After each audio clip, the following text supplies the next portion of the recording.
कल यानी 4 जून को बेंगलुरु के चिन्नास्वामी स्टेडियम में भगदड़ की वजह से 11 लोगों की जान चली गई।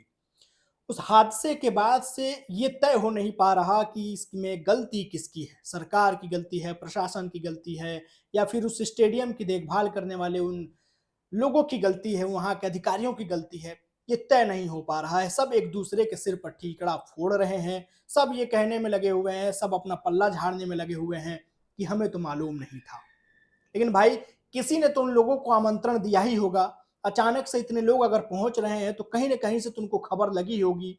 इवेंट कौन करवा रहा था, इवेंट के जिम्मेदार लोग कौन थे, ये जिम्मेदारी किसको सौंपी गई थी, वहां पर सुरक्षा के इंतजाम किसके पास था, ये सारे सवाल उठ रहे हैं। लेकिन उन 11 लोगों की जान गई, उसके बावजूद भी अंदर कार्यक्रम चलता रहा। ये भी दिखाता है कि सरकार और वहां पर मौजूद लोगों की जरूरतें क्या थी। जिन 11 लोगों की जान गई वे महज क्रिकेट प्रेमी थे, विराट कोहली के दीवाने थे या आरसीबी के फैंस थे। उन्हें यह भी नहीं पता था कि उनकी ये दीवानगी किसी दिन उनकी जान की कीमत पर भी आ पड़ेगी, और कीमत जो चुकानी है वो जान देकर चुकानी पड़ेगी इस दीवानगी की। तालियां बजती रही, फ्लाइंग किस लुटाए जा रहे थे। ऐसा हो सकता है कैसे इन स्टार खिलाड़ियों के इस हादसे के बारे में कल जानकारी ना मिली हो, और जानकारी नहीं थी तो उन्हें जानकारी तुरंत क्यों नहीं दी गई, कार्यक्रम चलता क्यों रहा। यह भी अपने आप में बड़ा सवाल है। संवेदनहीनता का एक मिसाल तय किया जा रहा था।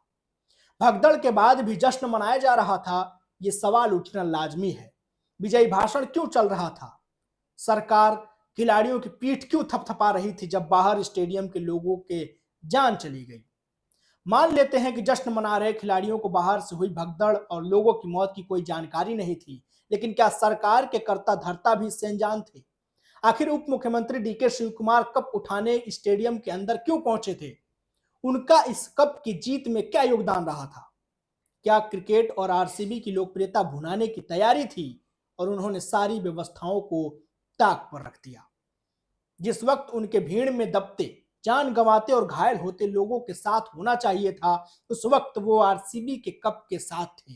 जब घायलों को उठाने की जरूरत थी तब डीके शिव कुमार घायलों को नहीं बल्कि कप उठा रहे थे।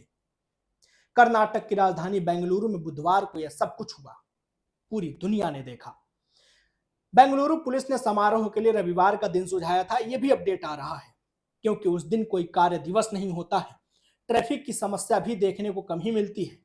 इसके साथ ही सुरक्षा व्यवस्था और बैरिकेडिंग की योजना बनाने के लिए भी पुलिस प्रशासन को लंबा समय मिल जाता।